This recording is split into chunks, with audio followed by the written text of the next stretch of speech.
live. Buzz, buzz, babies. Hey, buzz, babies. What is it?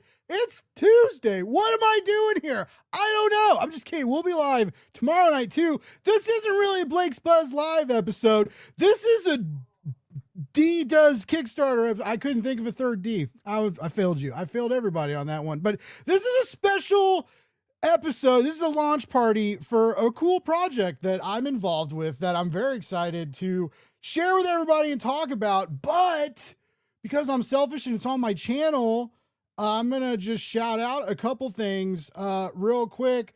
Like, Negative Burn is live on Zoop, and you can find a link in the description. You go check it out. There's a whole bunch of cool people involved with it. Joe Pruitt and all of us at Prana worked really hard on it. If there's any comic book retailers, if you know me from the Comic Book Industry Insiders live show that I produce and work on at work, if there's any retailers watching this, we got a special deal coming for retailers for Negative Burn. That'd be great. If you watched the show earlier on the other channel, you know we got some cool stuff going on with Comics the Magazine. Issue 2, the solicit drop today. The new cover, super exciting. Beast Wars, Kirkman. Sign up so you don't miss all the cool stuff we talk about there. That'd be really great. What else do we have going on? Oh, there's a retailer deal on, except it's not on the 29th anymore. It's on Friday because we changed the date. That's not helpful. There's a retail. That's the wrong graphic, Blake. Damn it. That's there on Friday. We're doing that info at comicsmagazine.com. You can RSVP. We'll get you that link. It's going to be on Zoop now. We're going to do it on Zoop. We're going to send out evites. Everybody's going to tune in. There's going to be a Q&A. We're going to talk to you about a whole bunch of cool stuff. Blam and Glam is, yes. Oh my God. Whew, too excited. Blam and Glam is live on Kickstarter as well. Please check it out. My friend Robert Morgan is doing some real cool stuff. Very dystopic sci-fi, sexy covers, still sexy, but safe for work covers. But it's just a comic book inside. It's just it's not a not safe for work interior, only exterior. That makes sense. I'm sure I did a real good job doing that. And the whole reason we're on YouTube and stuff right now is because of Michael Gecko Adams, who has an amazing book called Hero. It's out on Keen Spot. You can pre-order it, or you can go to the link in the description and go to the shop and check that out. All right. So let's do that. Go to Michael Gecko Adams or Gecko Adams. Whoops. Gecko Adams. That might be wrong. The link's in the description. He has a really cool website newsletter you should sign up for. Okay. Let's talk about comic books. Part of my day job, because I'm lucky and crazy, because who would want to work in this silly industry? Lots of us, I'm kidding. But I get to do really cool stuff. And one of the cool things I get to do is work with some amazing people that I met through Laguna Studios. So we're going to start. I know I said it was someone else's special day, but first we're going to bring out the mind behind Laguna Studios and a million projects going at once and a million packages going in and out of Texas and everywhere. I think they're in Texas. I don't know where we are anymore. I don't know. It's Tuesday. I know it's Tuesday, but geographically, I don't know where we are. What's up, Lori Foster? Hey. Stop. All right. How's it going? How are you? Good. I'm cold. I am in Texas, so it's weird that I'm cold, but we didn't have a furnace up until like an hour ago. So this is the attire today for everybody at Laguna, sending out packages. We're all in our winter gear with space heater. I'm inside, and the house is a comfy like 68 degrees right now. But you look outside and there's white and snow, and it just feels cold, right? No matter how it really feels, you're like, okay, yeah, whatever, Blake. But no, it's true though. It's true, and you just want to be cozy, and you don't want to do. You don't want to do anything. You don't want to work. You don't want to make comics to send pack. You definitely don't want to send packages in a cold warehouse. I feel like that's probably one of the last things you want to do when it's cold. But one of the first things you want to do, watch this segue. One of the first things you want to do when it's cold is talk to amazing, warm personality artists, illustrators, amazing, extraordinary people like Dee Fish. What is up, Dee? Hi. Oh my goodness! Hello. Enough. What's up? Hi, how you doing? Good. Hi, Happy Lori. Kickstarter Tuesday. Yes, thank you. I'm very stoked. This is a cool and exciting campaign. It was cool and exciting because you didn't fire me the first time I worked for you, and that was like neat. You when Lori was like, Blake's gonna work on this campaign too. You weren't like, oh hell no. So that was a good step. But I love this story means a lot. Like, you know, we there's I have close friends that you know are trans and in the queer community, and it's important. And I'm so tired of like when we try and preach like inclusivity, and then you try and like be a part of the group and find out it's still hard for you to be a part of the group. You know, I'm sure you know exactly what I'm talking about. Oh yeah. And so I love people like you that like make it like not only part of your career, but like it's like part of like who you are at your core, where you're like, you know, I'm gonna make a home for myself, and I'm gonna bring people with me, and I'm gonna bring a community with me. And I just love that about you. I'm just gonna start there, and we can go. You know, just want to let you know that. Well, thank you. I appreciate You're welcome. Buy this comic book like right now. Oh, another amazing person I met through all of you is Sabrina Pandora, one of your co-creators for Giant Girl Adventures. What's up, Sabrina? Who I've just recently found out makes a guest appearance in some of the other Finding Dee comic strips. Yes, well, I mean, Finding Dee is, you know, it's the ins and outs of coming out as transgender, as a middle-aged cartoonist trying to make it in comics. So it's about myself, my life, and the people that are in my life. So Lori's been in the strip a couple of times. Sabrina's been in the strip a lot. She's my bestie, so she shows up in there as often as I can squeeze her in, even though, you know, I'm in Pennsylvania and she's in Texas. But you know, we make it work, and I get her in the strip.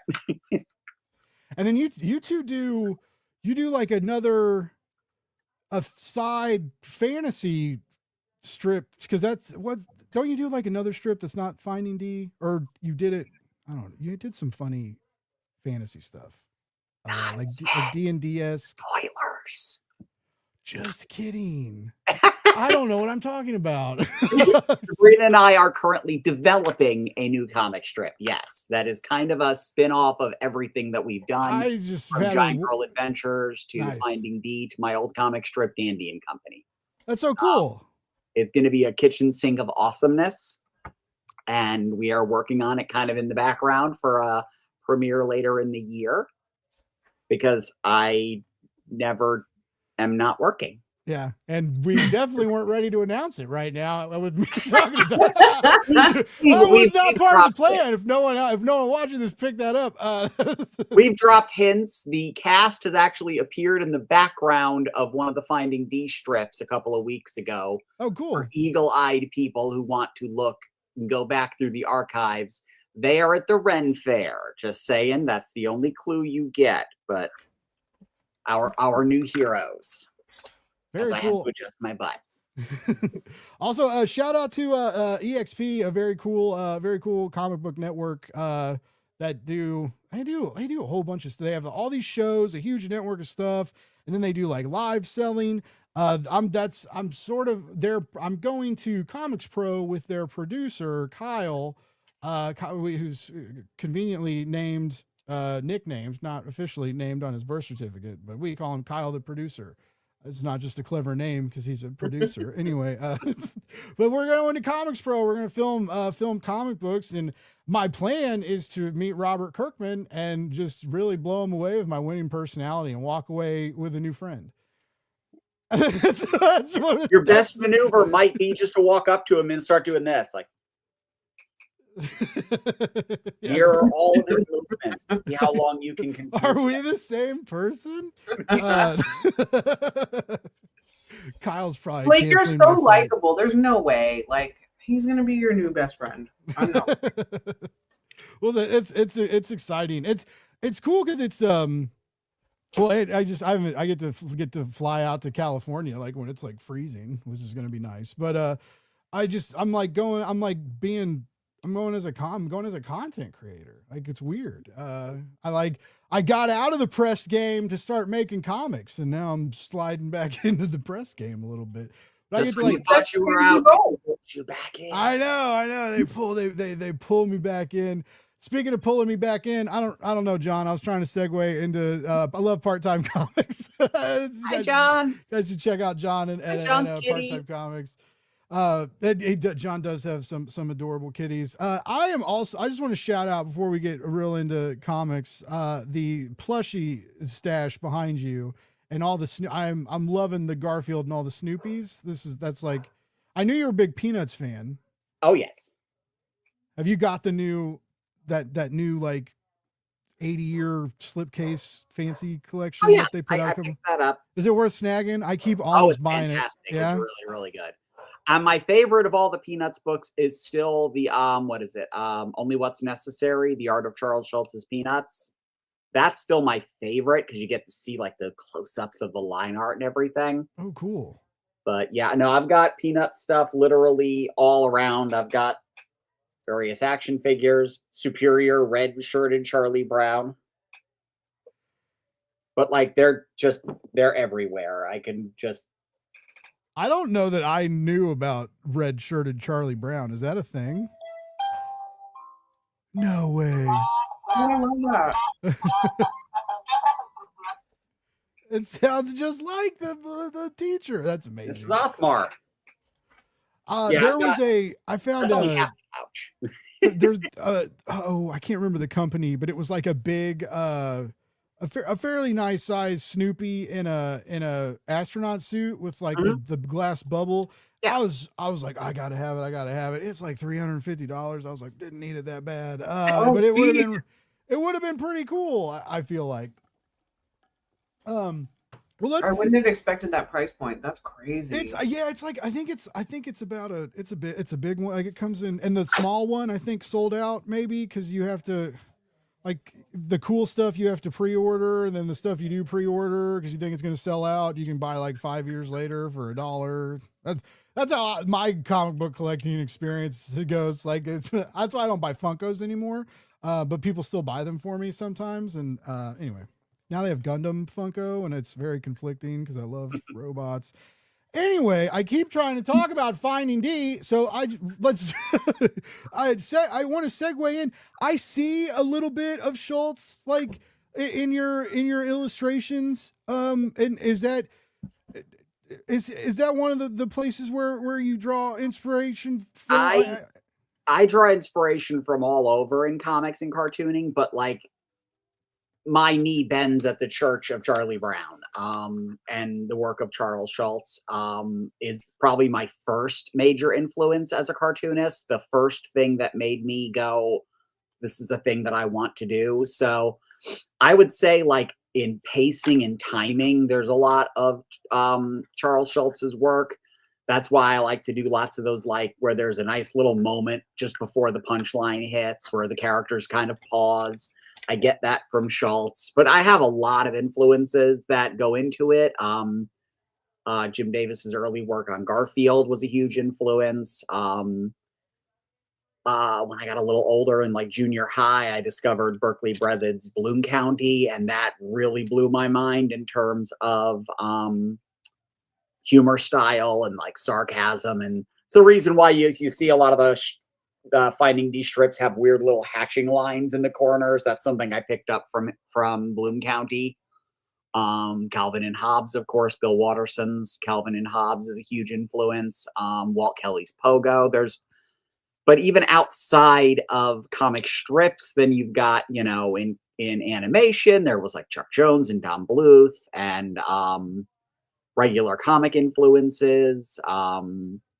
All kinds, like John Romita Jr. and Arthur Adams and John Byrne, and so many. Like, my influences are all over the place, and I'm just kind of hoping that Finding Dee is an acceptable stew of all of them.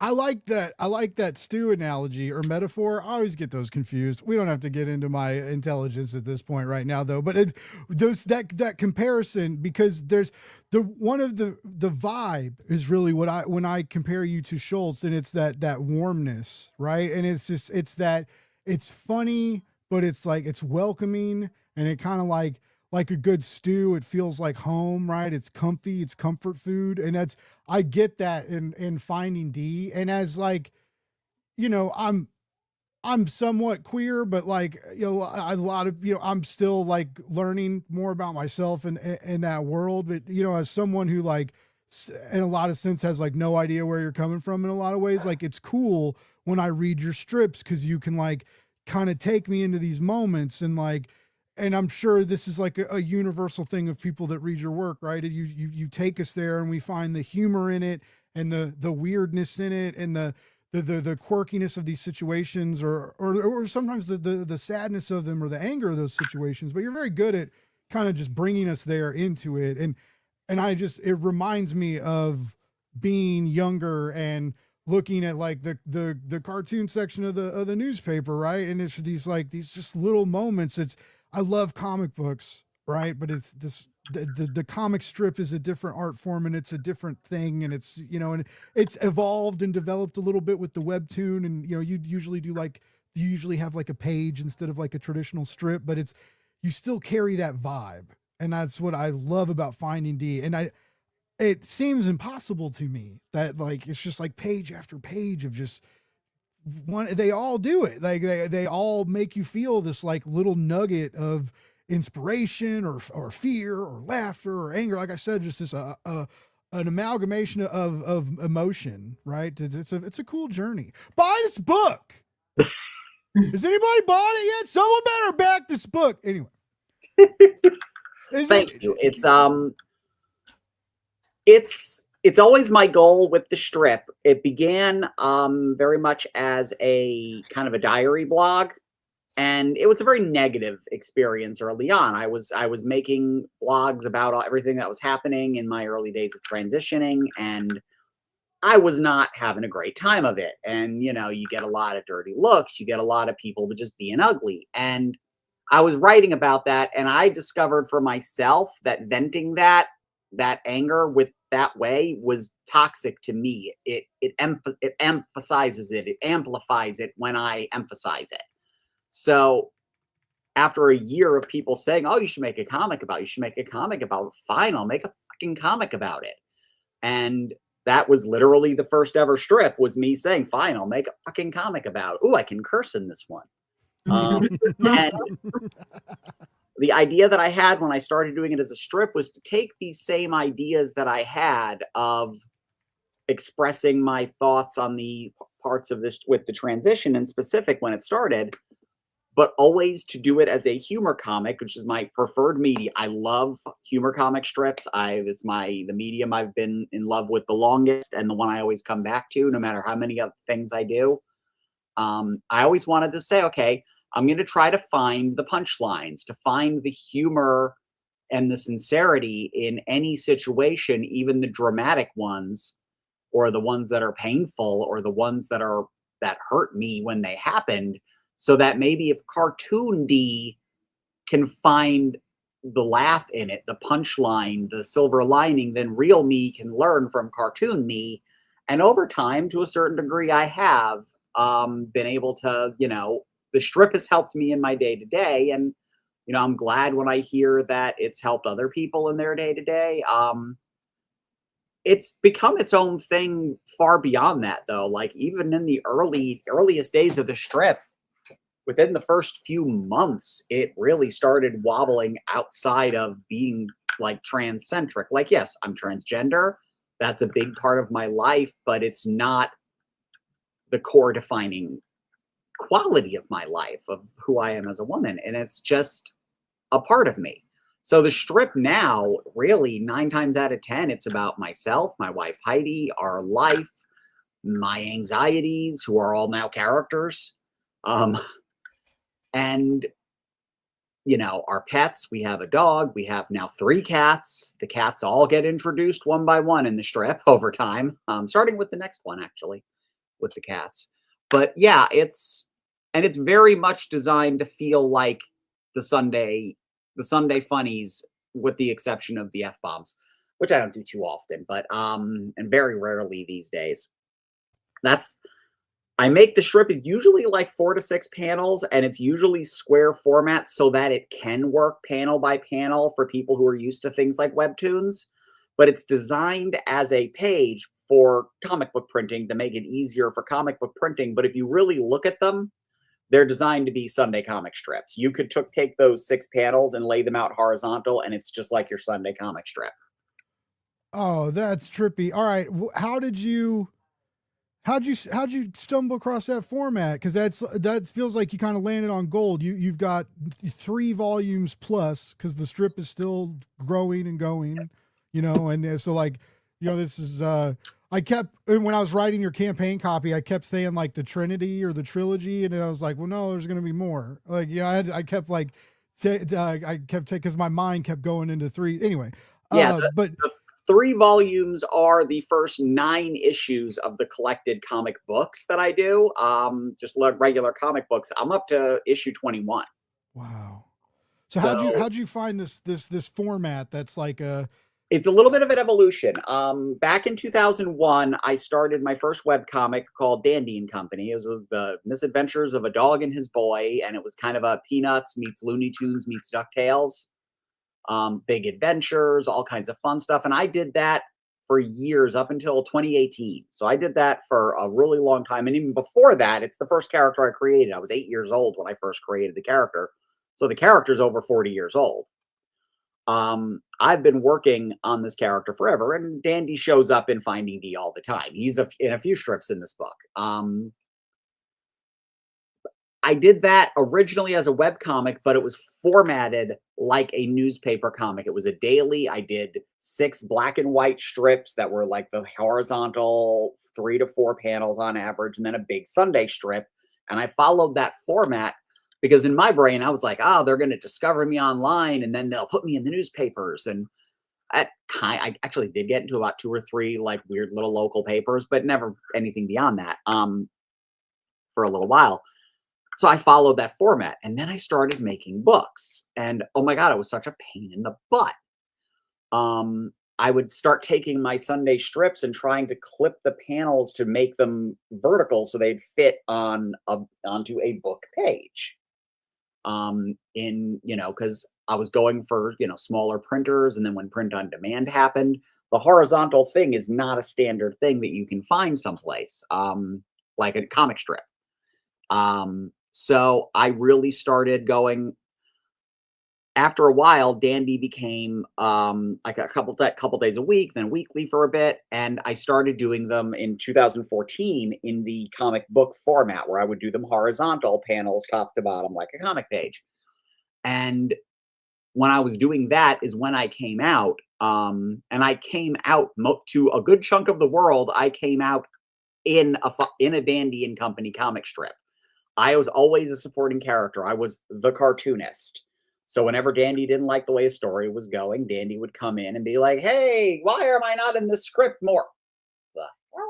And looked at me, and all of a sudden I'm Dee, and I have to explain, I'm transgender, and there's this, and I'm Dee, and Danny's like, "Okay, Dee, why am I not in the strip more?"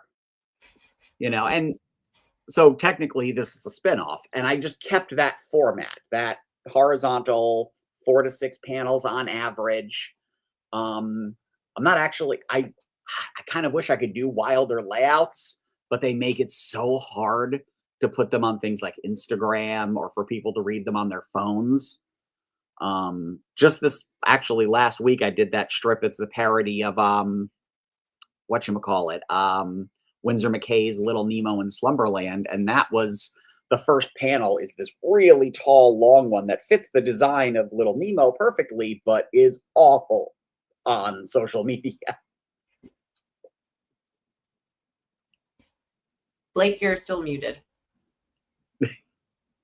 I never I don't think about that a lot about I reformat stuff for social media for my job, right? Yeah. But I haven't really talked to a lot of artists who kind of change or consider panel layout, page layout, and formatting for stuff like for social media, Instagram. But I mean, I know there's a lot of people who are like, we don't need to be on social media, or but it sure does help. I think it helps. I'll argue that it helps when you're on it and can share your art and put it out there. Anything to kind of get eyes on it. Spinning off of that eyes on it. I want to know, Lori, what Laguna has a lot of different works, right? And they're you can't, there's kind of, there's a vibe, right? I can see like, what kind of like it's not a connected universe by any means, right? But it's, you could kind of like feel a Laguna book, but Finding Dee sticks out. What is, oh, nice. Where did, that's a banner deeded with all of our characters. Oh, like that's from the website. And Dee is in there. Hell yeah. Is that a mouse pad? Yeah, it's like a, we got one printed for me. I have it, but it's underneath a bunch of shit, so I don't flip it up. But yeah, I would put those if I would put them on the Kickstarter. That's a desk mat. A Laguna desk mat, Lori. Why aren't we selling Laguna desk mats? We should be. Spoilers. We got titty mouse pads and dragon titty mouse pads, but no Laguna desk mats. Oh, I'm just kidding. We do not have any of my titty mouse pads here at my desk. This is also my day job office, and I do not want my boss seeing my. Okay. Heidi has it at her office, and we have the same boss, so she knows it exists. But I feel weird having my own. Maybe when this one with Heidi, you can have Heidi the dragon. Yeah, there we go. If you have Heidi's, maybe that's less weird, right? Is that? Pardon? If you're using Heidi's, that's less weird than you using your own, right? Yeah, I mean, I can just. Oh, we got the giant girl ones now too. Yes. Oh yeah. Oh yeah, that would work. Rest my wrist. Did you ever think your art? You mentioned how like when you were younger, you were like you wanted to be in the newspapers. Did you ever think your art would be turned into an assortment of titty mouse pads? Just like no, if I were to go back in time, talk to like 8-year-old me who's drawing her first comic strips and go, and one day you're going to be a cartoonist. Am I going to be in the newspapers? No. Well, a lot of people know who I am. Not really. Well, I have like merchandise. Titty mouse pad. Right. What's a titty? What's a mouse pad? It's 1982. Anyway, so before I got distracted, like Lori, a lot of the Laguna books like are like you do like big action, and now now you're starting to mix like big sexy and big action. And so like I said, Finding Dee has the Laguna vibe, but at a glance, right? If you glance at it and if you glance at everything, it does stick out a little bit. So like what made you look at Finding Dee and be like, that has to be a Laguna book? Like, we have to do this here. Like, what drew you in? I mean, it's amazing. It's just, so the thing is with Laguna is that we're kind of all over the place, and I recognize that. But I like that. We started with just one series and we kept growing, and every series that we added was a very deliberate ad with creators that I wanted to work with, who were making something that I would love to read, and that like I thought was stupid that it wasn't making millions of dollars. Like basically everybody that we've worked with has been that way.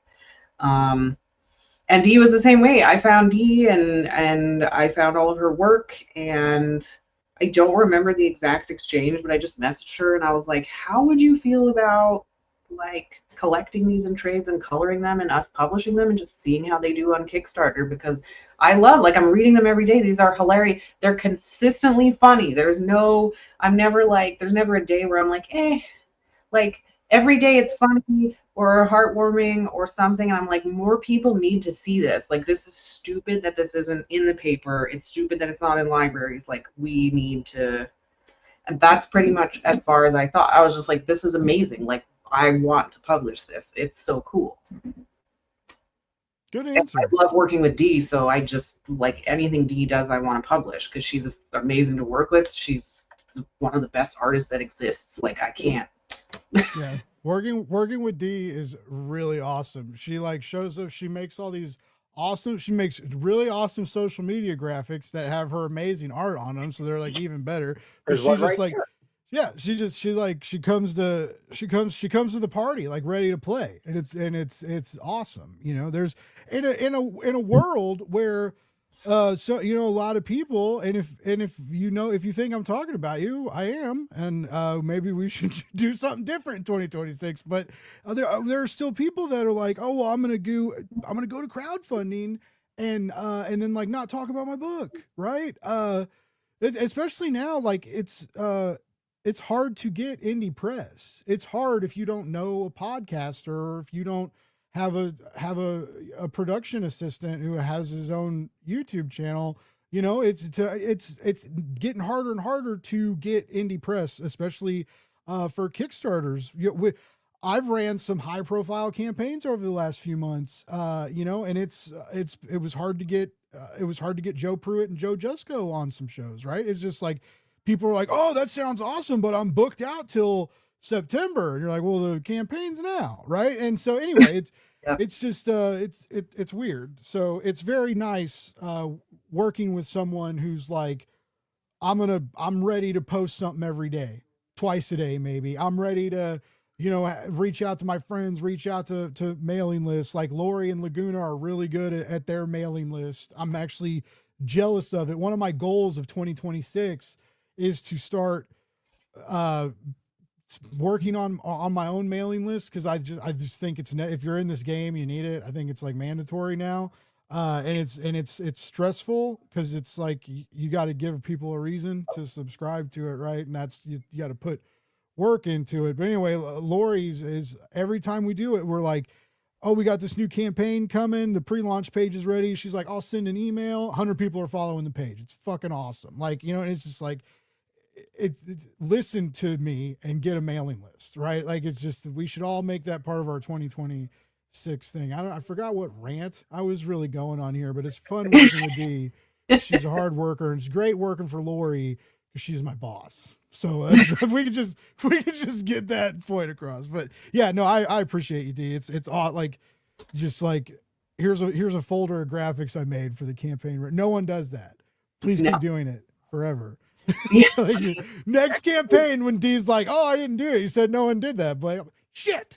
My day job is doing social media graphics and stuff like that, so it's very second nature for me. I'm a graphic designer. Nice. So it's, you know, and I'm a bit of a control freak, so it's like I want these things to have a certain kind of look and a vibe and a clarity and all that jazz. You get to control it. Excited by the graphics you did for the Kickstarter, so I'm like, yes, that is dripping with 80s glee.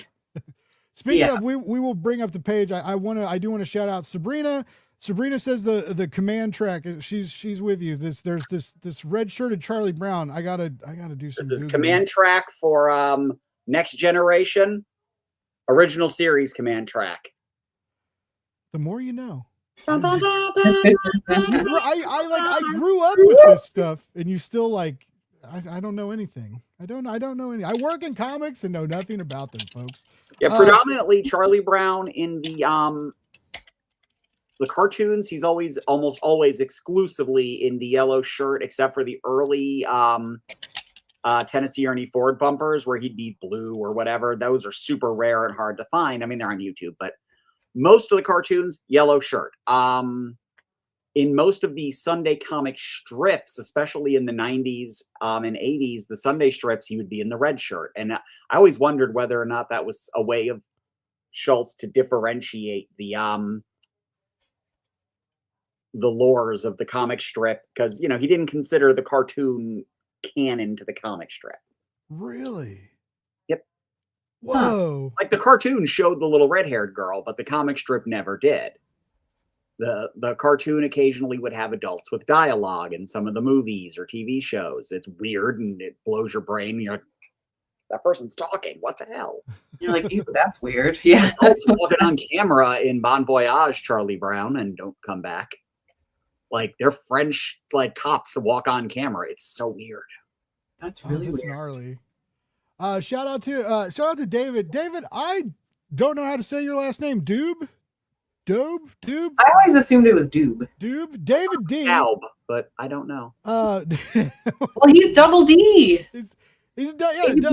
Shout out to him for tuning in, and I believe he's getting ready to go on Kickstarter soon with his own a title he has been working on for many years that they're accumulating into an omnibus. So hit him up on Facebook. He is good people, always supporting indie comics. That guy. Another indie comic supporter, Mr. Chris Daly with the Fueled by Weird show. You should follow him on YouTube and anywhere. Chris is great people. Thanks for tuning in, buddy. Have me on your show. Yeah, well, hit us up, Chris, if you're free. He's one of those booked out people. He's a popular guy. I haven't watched. This is the anime? No, this is the newest. It's live action, set after the events of Star Trek Discovery, so it's in like the 30th century. I've been enjoying it so far. The last episode was a little bit of the team rivalry school cliche.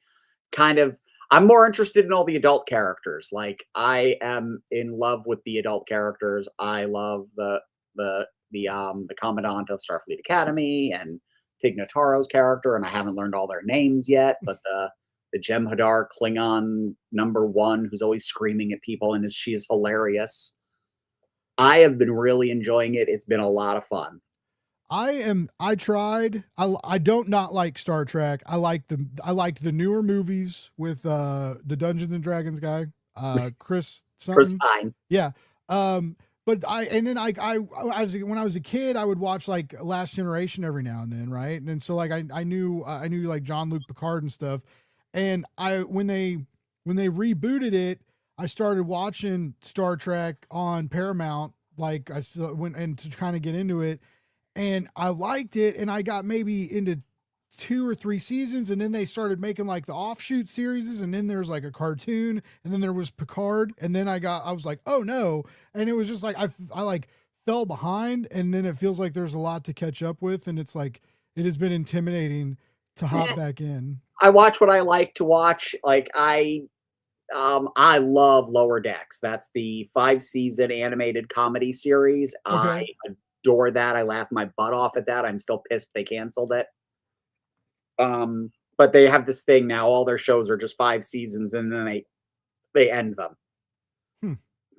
Pardon, Strange New Worlds, which was a spinoff of Discovery, and it's Captain Pike before Kirk takes over the Enterprise on the Enterprise, and that show has been glorious. I love every minute of it. Yeah.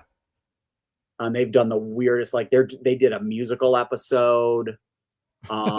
They got shenanigans out the wazoo. Next season, puppet episode where everyone's a puppet.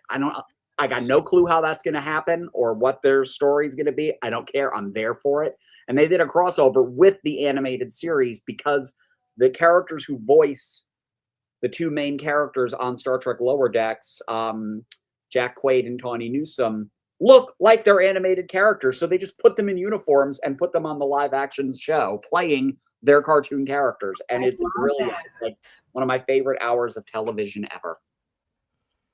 I need more time to watch. I'm in 2 book clubs because I can't finish 1 book a month. I accidentally joined a Second Threads book club. And so like I run a book club with my friend Cole, and it takes me like a month and a half to finish a book. And then but that's like reading for enjoyment because I have to read like a bunch of comics and it's like, and copy and drafts and tons of stuff for like day job stuff, and it's just, I read real slow, and then I have to like measure like, watching, and I just don't have enough time. I watch very few regular TV shows. Yeah. Right now, the only thing I'm watching regularly is the new Star Trek stuff until Ghosts comes back next month. Okay. All right. I love that show. One thing y'all should be watching regularly is this Kickstarter campaign. Boom! Look at that segue. Wow! Hey, a couple more people have back, so that's cool.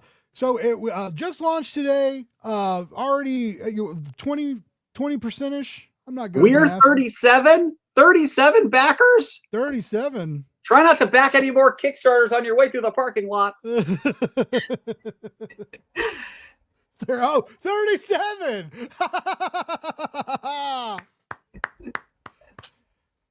Oh, I haven't seen. I love Clerks. All right, anyway, this is the absolutely phenomenal Finding Dee campaign page. That I can say that because I designed it, and I'm biased, and that's fine. But this is the strip you're getting, like colored and wonderful. We got a few examples on the page, and I love it when the strips get they're. I like it. I like them all, right? Everything I've read, but I also love it when like every now, like a giant, like a monster or something weird. When in like the comic book element, when you kind of break the third, fourth wall, whatever you jump the shark in a sense every That now last and then. strip is not breaking the reality. I keep lightsabers Yeah. downstairs in the living room, and we use them when the power goes out. So this can happen. I have a custom yellow lightsaber. Heidi's always got a red Darth Vader one by the side of her chair. That's one thing I don't have yet is I've thought about it many, because they have like the replica lightsabers, and then like every convention I go to, there's like the beautiful, the crazy like custom lights, so they're all lit up, and you're like, go on the last day of a convention on a Sunday when they're about to shut down, and they start selling them real cheap, and that's how I got the yellow one. Nice. Oh, that's good advice. How to get cheap lightsabers. Love it. Yeah, I love taking the advantage of the strip to do things like this, like yes. pop culture references, She-Ra and G.I. Joe and Transformers and all the stuff I grew up with, you know, that I loved. And you know, doing little parodies and homages, Lord of the Rings. Yeah, or the spider. I love the big spider. It's because it's just, I love it's this. I won't talk about this one, but the other project that I know you're working on that I won't talk about, but I've gotten to see some of the pages are coming in, and you know, just seeing your art style change from project to project, or like how you did some things in like Giant Girl Adventures, and then you know, and you see like the strip Finding Dee in it, but just you kind of swing it a little bit to like whatever vibe you're doing on different projects, and I dig that, and it's little moments like these where you kind of show off some of those, like it's like those cards up your sleeve in a sense, right? You kind of surprise your readers with a little something. Now, yeah, a lot of that does come from Calvin and Hobbes, the way that Bill Watterson would do like Calvin's imagination in completely different art styles. So that was an inspiration on me. I was already working on developing different art styles and different projects, but mixing them together is so much fun. I can see like the fun. Boom, 3D. Yeah. Yes. Now I have a question. So, you know, the whole book is not in 3D. It's got like some bonus 3D features and pages, right? But what is, as a designer and artist, what is that process like of taking your art and making it 3D? So there's 3 pages in the beginning of the book. The 3-page brand new short story. That's a panel from it. There are pinups scattered throughout the book, and then there's a pinup gallery in the back that's in 3D. The pinup gallery in the back was actually harder in a weird way because that's all existing art that I had to separate. It's a process in Photoshop where you basically turn off in the layer blending modes the R channel or the green channel, and you scooch everything either to the left or the right.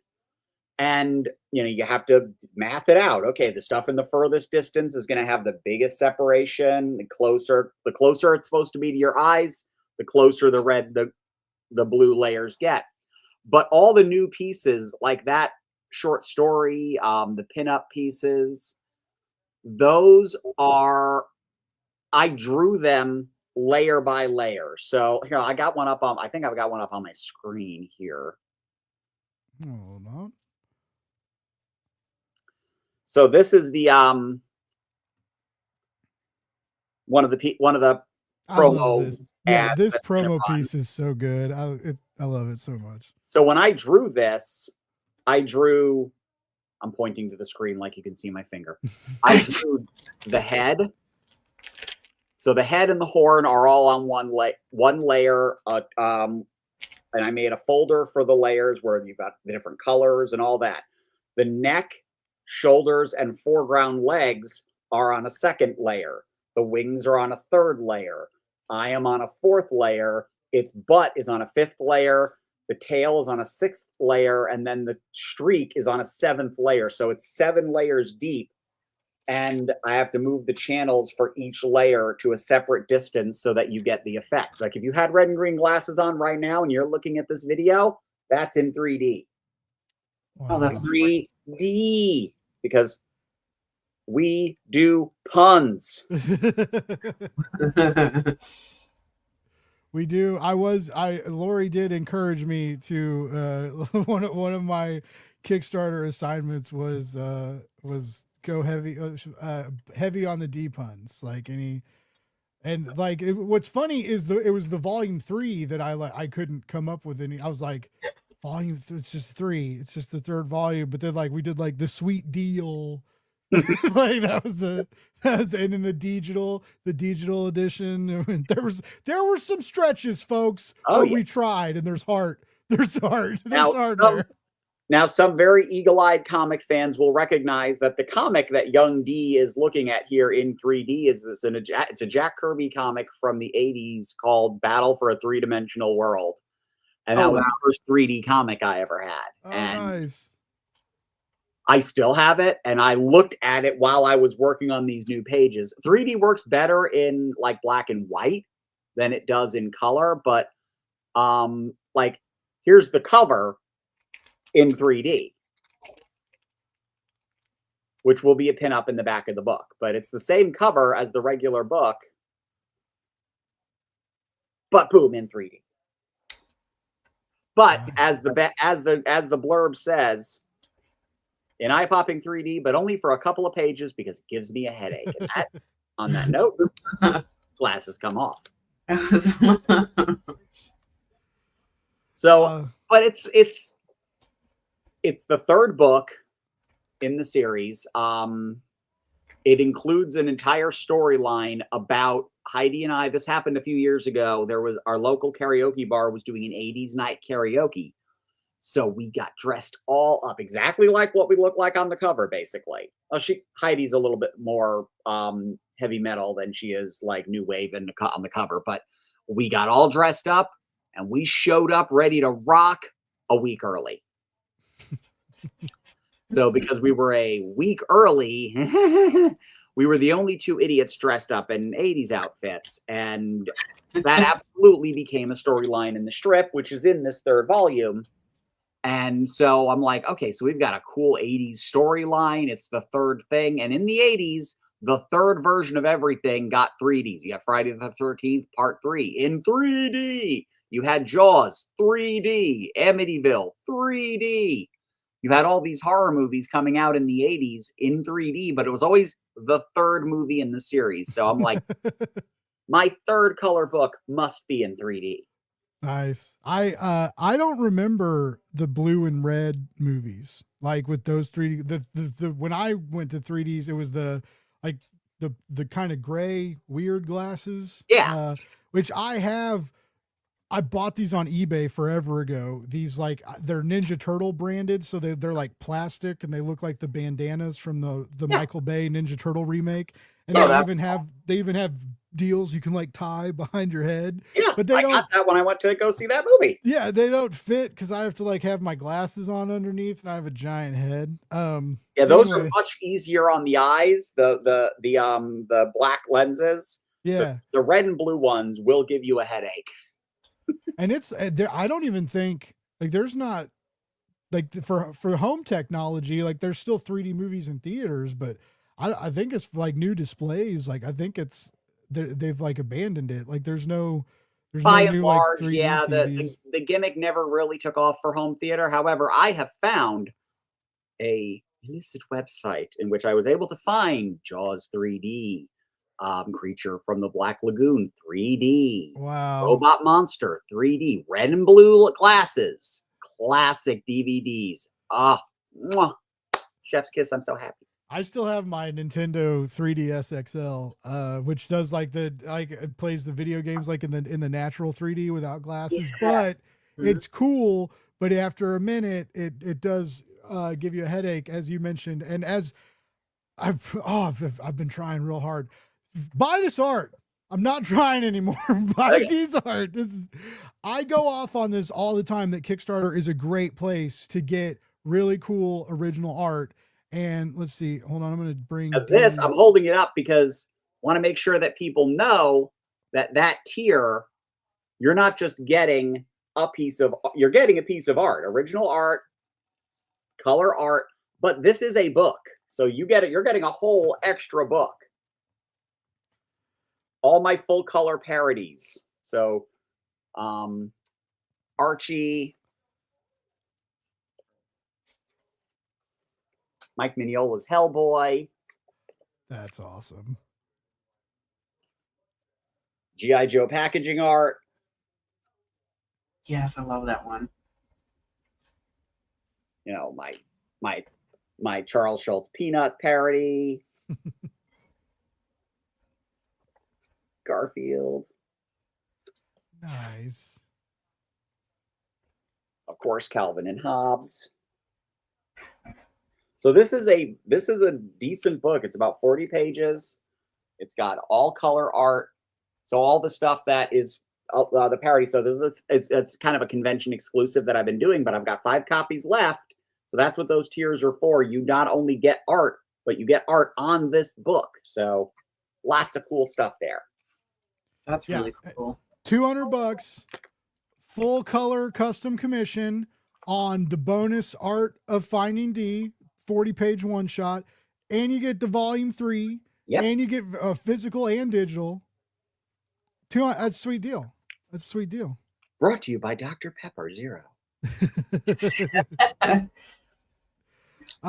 So yeah, I always tell people if you like original art, like Kickstarter is one of the places to get it. And as you can see, no one's snagged it yet. So there's still 5 slots. Tier, you pretty much get whatever you want. Most of the other tiers of sketches, you're going to get Finding Dee characters. This is, pretty much whatever you want, as long as it's safe for work and I want to draw it. Yeah. So, if you're like, draw me a Harry Potter character. No. Did you see someone just dropped an article? They were sharing it. It was like it might be from the Times. It was like a thought piece. And it was like, young people aren't into Harry Potter anymore. And they're not interested in the remake because of the archaic ideals in the series. And they're trying to say it's like the death of liberalism. Right. And it's like, no, cause she's a fucking terrible person and people don't Harry Potter got me out of some, they thought I was going to die from pneumonia as a kid. Like I was very sick and couldn't go outside. Like Harry Potter was like a way to be go on an adventure and not without coughing to death anyway. But I fucking hate that shit now. And it's disgusting. I don't want to play the video games. I don't want to watch the HBO remake. And and every time they're like, oh, it's just a movie. And then they're like, she gets so much money and uses it to build up this sycophantic. Yeah. It just builds up this army of gross people. Anyway. Yeah. So fuck Harry Potter. Don't ask for a Harry Potter sketch. Get something cool. Like a Garfield character homage thing. Anyway, it's, nothing weird and safe for work, but a really solid art sketch. It's a solid tier. It's a solid deal. Oh, anything weird. I'm good with weird. But cool weird. Yeah. Not creepy weird. Yes. And then we got a couple of the bundles that are you can save a few bucks. You can get all 3 volumes. And again, when you buy these, you do get if you get the physical books, you get the digital with them. We always include those. So you get the PDFs and the physical books and the Wearing Dee shirt, which I think we were all really excited when Dee sent this because it's kind of different, right? Like, usually you do a t-shirt. It's like, it's a central image, like we were thinking about the unicorn or the Heidi the dragon. And I like this. It has a message and it's cool and it's got your art and it's, it's cool. It's different. I got the idea for this shirt, actually from a Peanuts t-shirt I have that just has a strip on the front of it, and I'm like, yes. And this is one Yeah. of my most popular strips over the years, and it's finally in color in here. So, and it's I got it up on the screen if you wanted to zoom in. Oh my god. I have to remove it and then add because it's not smart enough to just add. Anyway. StreamYard, you got a lot of work to do for charging me $50 a month. So yeah, this has always been one of my most popular strips, and it's very much a statement, an agenda of its own. And in that, when people have been like, "Why is the strip not?" You're transgender. I should be up there constantly soapboxing, and I'm like, but that's not really my life. My life is mostly like Peanuts and Transformers and Star Wars and Star Trek, and writing werewolf books and fun stuff. It's not I don't have trans coffee. I don't eat trans breakfast. I don't ride a trans unicorn to work, but I would. Not today, because it's only 0 degrees out. My trans unicorn would die. Is it, like when you look at like the climate, and I'm not talking about the temperature, but with, with everything going on right now, is it easier or harder to avoid some of that in your strip? Like, does the strip in a sense become an escape for you as well? Or do you agree? I still get the occasional negative comments.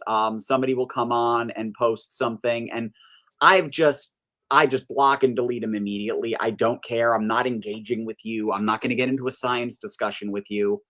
If you're coming on trolling on my site, I am not concerned in stopping what I'm doing to give you the teachable lesson moment. I have over 500 comic strips. Read them. That's my teachable moment. That's the world. That's how I want to present myself to the world. This is just who I am. Me and Heidi, we go to all the local restaurants, we get pizza, I go to comic book stores, we go to the movies, we go shopping, we do all kinds of stuff just out in the world.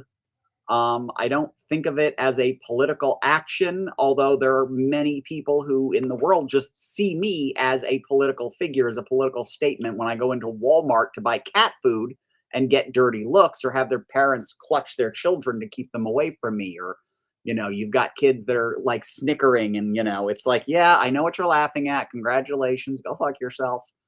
I don't engage. I tend to respond with a smile because at the end of the day, the political climate is such. If I respond with something other than a smile, it could end badly for me. That's considered a provocative, and there are many states in this country that will consider that justifiable, for me to be assaulted. So, that's the world we live in right now. I mean, I came out in early 2016, so right at the beginning of all of this nonsense, where it really kicked off with Trump and all of that, and the thing, it's so artificial. It's such an artificial construction created by, special interest groups who literally, as soon as the gay marriage vote went through, they shifted focus on a new target, a new enemy, decided we were the easiest target. We were out there now. People were acting like we were this new thing out in the world that had never fucking existed before. And it's like, yeah, have you seen The Shining? Yeah, music by Wendy Carlos. You see those pictures from the Nazi book burning? Yeah, those were books from the medical centers that they tore down and burned that actually had tons of early research on transgender people. We've been around forever. We've been around since before recorded history. The thing is that recorded history keeps getting burned, keeps getting erased, and every generation people are like, this is some new thing that just came out of nowhere. Right. No, but that's what, they want to promote fear, and I don't want to promote fear, and I don't want to feed into fear in my strip. Because it is a thing I have to deal with every now and again. The strip will go into that. I've got a strip coming up next month that is definitely touching on some of those points. But by and large, I don't like to marinate in that because it's not healthy for me as a person, and I don't think it's healthy for us as a people to constantly be looking only at the negative, because I have experienced far more positive things since coming out than any of the negative things all combined. Oh yeah. Yeah. On an individual personal level. And that's what I want to focus on. I want to present myself, Heidi, and our life as, the thing I like to say at conventions and everything, we are interestingly boring. Yeah. Yeah.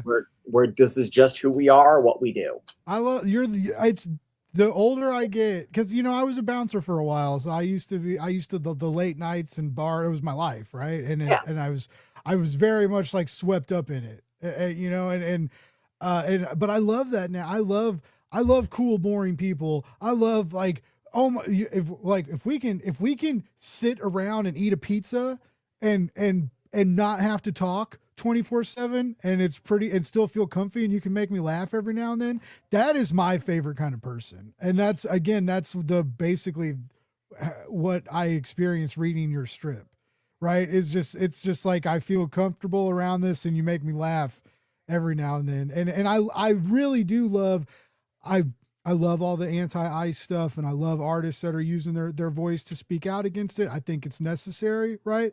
But I love that kind of critical eye you keep on yourself, right? Where you're like, I'm not going to let this burden my work, but maybe it'll be part of it like every now and then. But you put out like, you remind people that like empathy isn't a weakness, right? That like your neighbor isn't your enemy, that like your strip does little things naturally that push against the modern narrative extremely well. So like, you don't really have to get identity is political. We're political with everything, right? But like you don't have to get Cartoon Dee doesn't have to fight a cartoon ICE agent, though I wouldn't be mad if it happened, right? Like, but it's like, maybe a stretch goal. Get this thing at $20,000.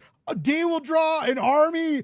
Dee will slay waste to an army of ICE agents. We'll do Ultra Dee will wreak havoc with, my little superhero alter ego, which I am never going to dress up in that costume, no matter how many people ask me to. If you buy 295 mouse pads right now, we'll do that.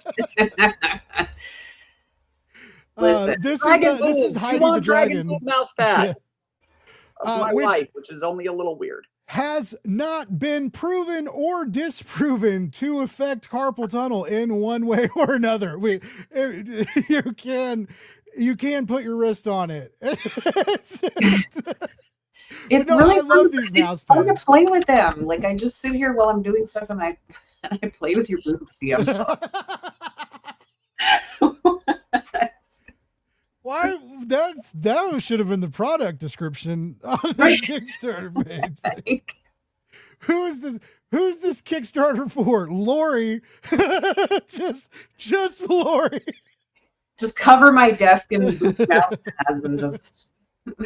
You need like the like a Dee needs to make like another widescreen print, and it's like all of them like standing, and it's just like a multiple breast mouse pad, just like a wave of hills all over the desk. Yes, she does.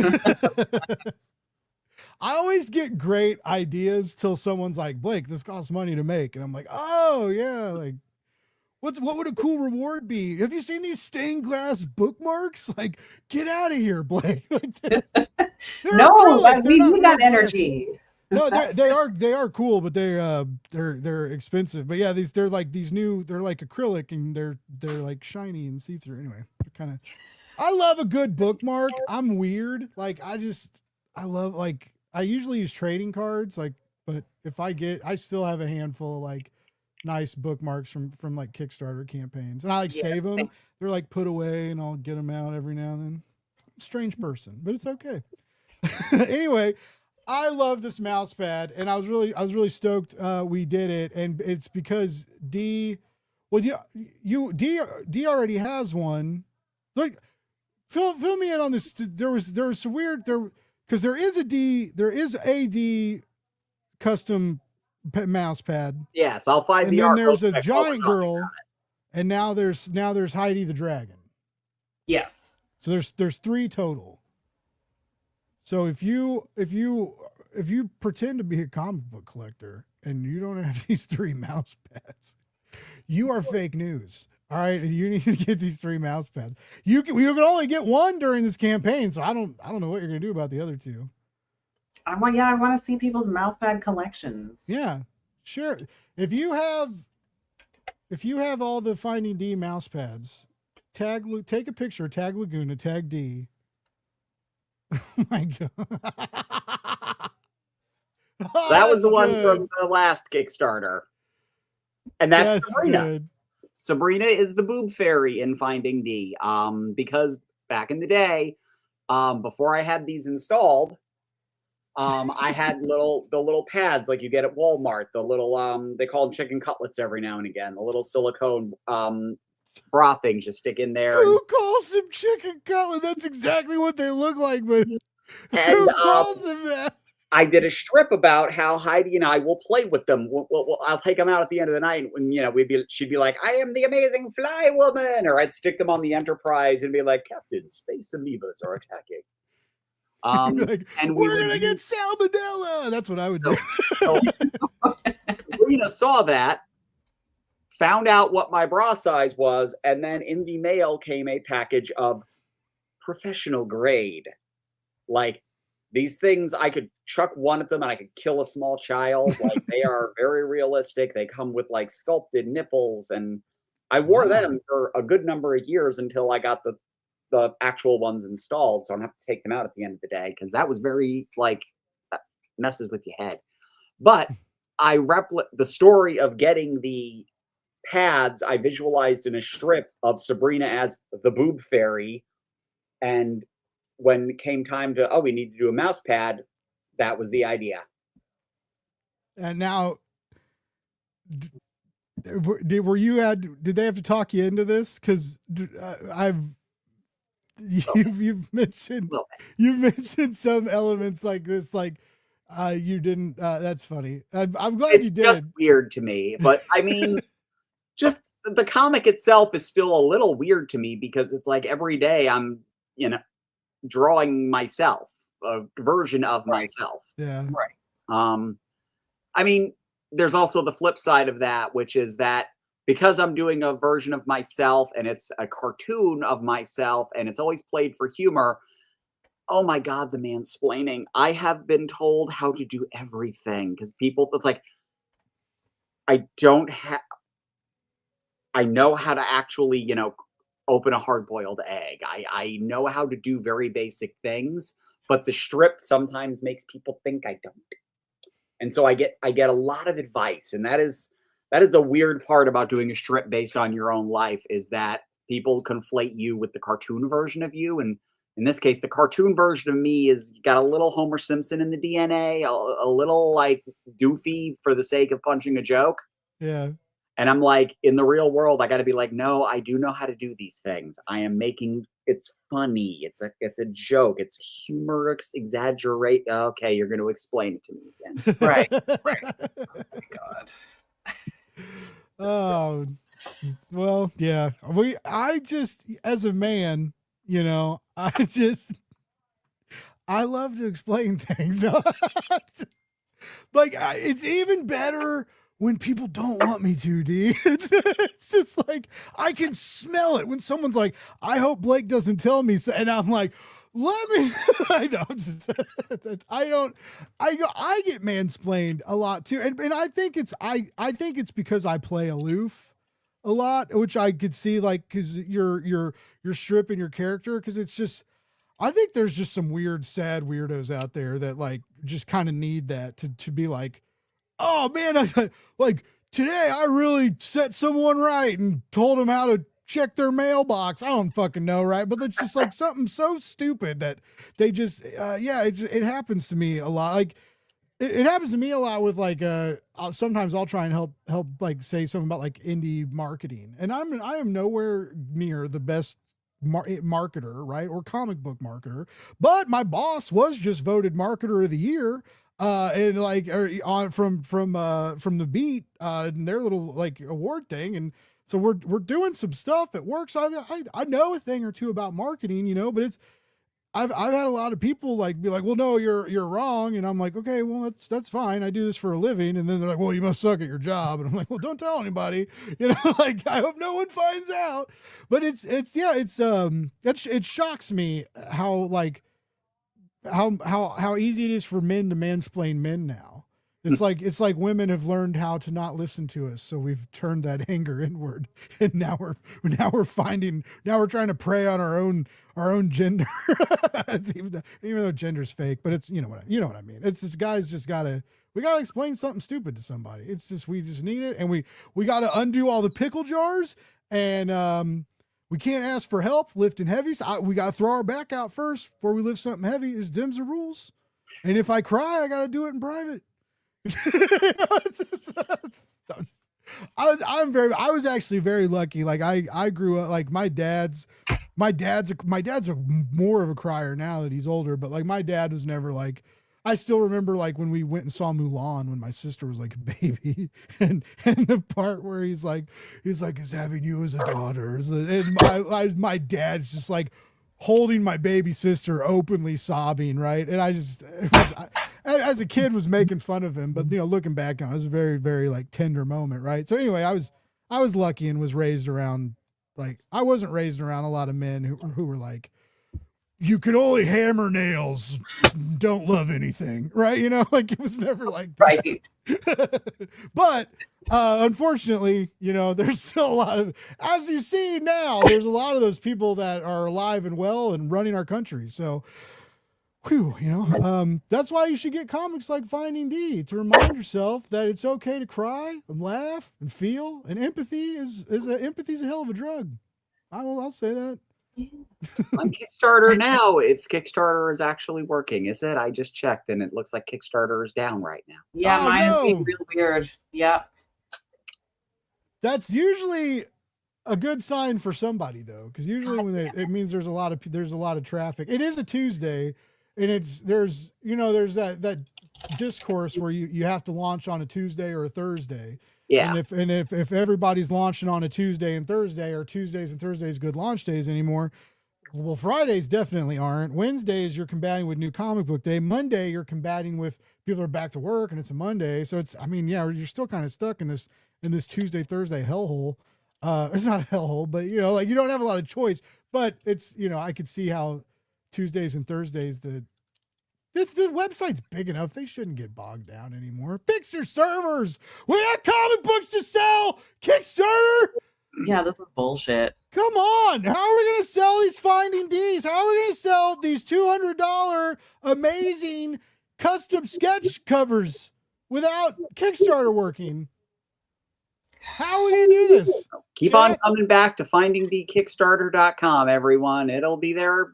We got 20 days left.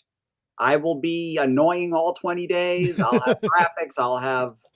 I'll be pimping it until you're all super sick of me. So if you get us over the finish line before that, I'll stop talking as much.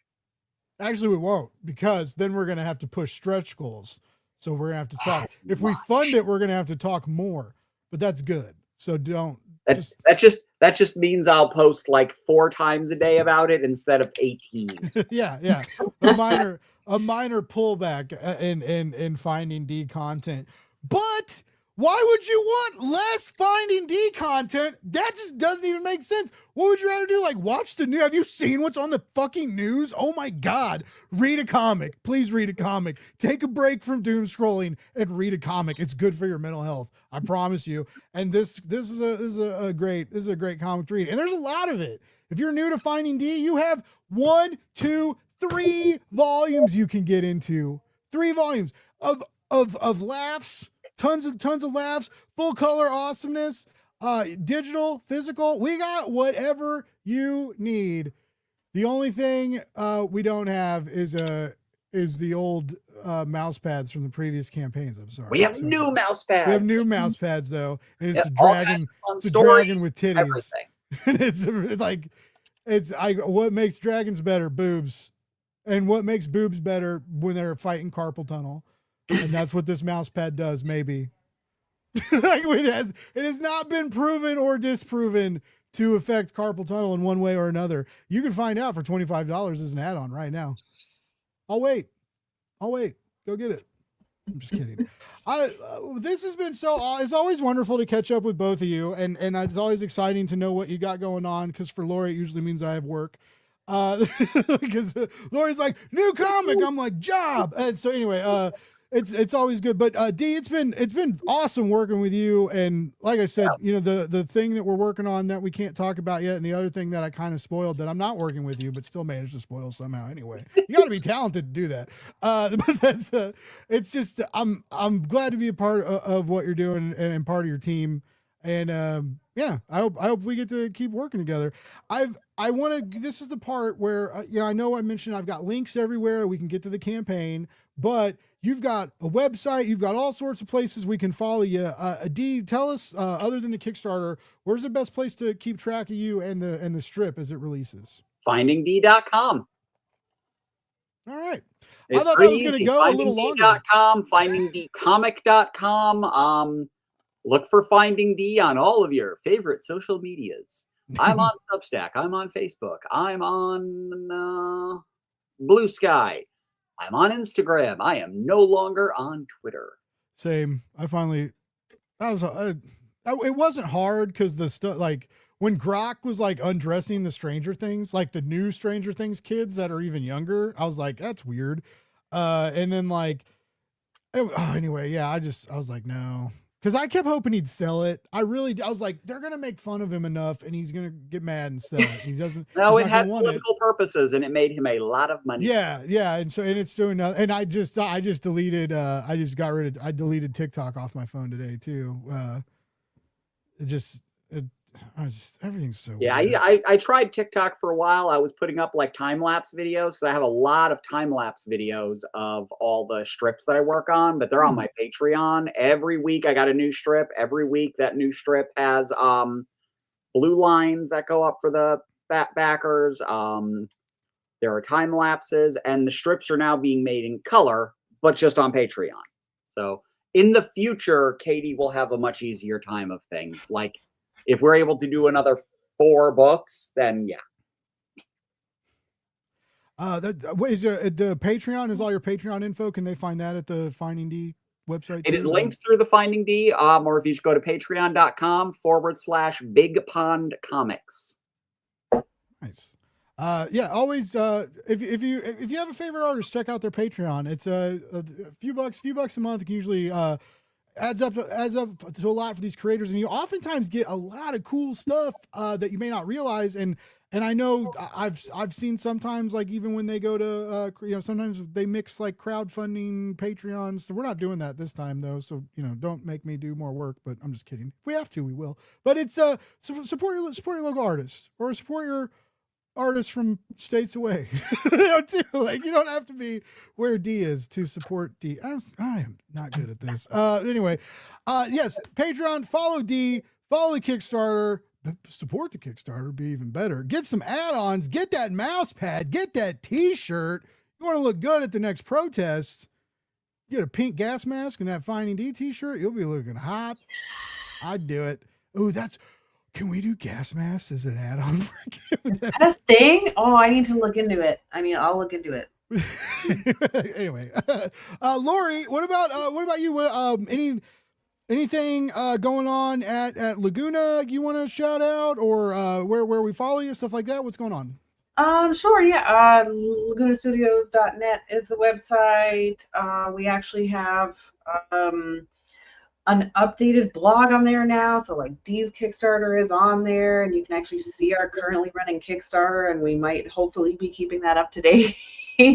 Laguna Studios Comics on all social media. We have a million projects in the works. Unthinkable, Surgeon, 4 new romance series coming out this year. It's endless. And of course, if you need anything shipped, we're third-party logistics for creators, for authors, for people making games, all of that stuff. So we're doing it all. In a brand new warehouse too. Yeah, Brand that new have heat now. frigid warehouse. Right.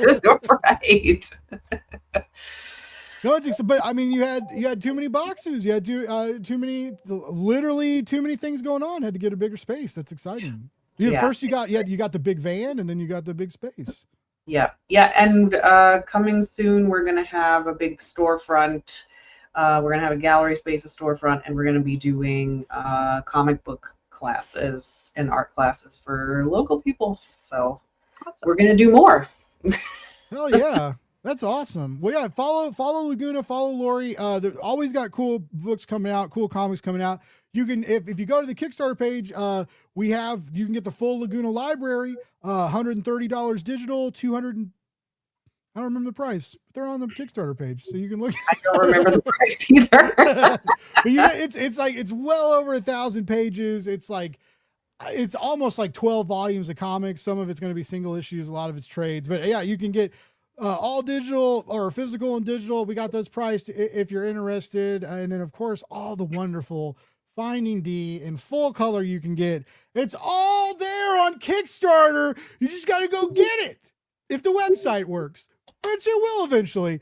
I've been informed that Kickstarter will be back soon. Hopefully. Everybody, thank you so much for tuning in. I know it was a weird night. Thanks for coming to hang out. I'll be back tomorrow night with a couple cool people and a couple cool indie projects to talk about. We'll announce those in the morning because I like to do things the day of because I'm weird and I don't plan things well. But that's fine. We as soon as we get off this, I'm gonna make the link in the thumbnail for tomorrow. So yeah, I really appreciate everybody tuning in. Everybody who checks out the campaign page. left out. I want a hat too. Nice. Is that the Kubert? Oh, nice. The a little Joe Kubert action. Hell yeah. Lori, I like your beanie too. I was gonna mention that it was fun. I was like, oh. I almost bought a Pikachu Kids one. And it had like the two little ears, and it came with like real small gloves, but it kind of fit my head. But it was almost a little too small. So cute. Yeah. I know. They make them for kids. They don't make them for Blakes. It's a shame. That's bullshit. I know. Can I get some bigger Pikachu hats, please? Just my head gets cold. I'm a 40-year-old man. I need to sport Pikachu. All right. So we'll be back tomorrow. The Kickstarter's got 20 more days. Please check it out. Please support indie comics. Be nice to each other. Keep your phones and cameras on you. Fuck ice. I forgot my sticker. I had to take my sticker off for work meetings. And so I forgot to put it on there, but yeah, it'll be back. My sentiment hasn't changed since last week, even though the tape is gone. Anyway, all right.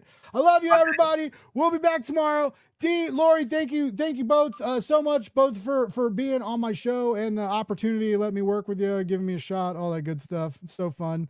All right, everybody. Love more, hate less, read books. We'll be back tomorrow.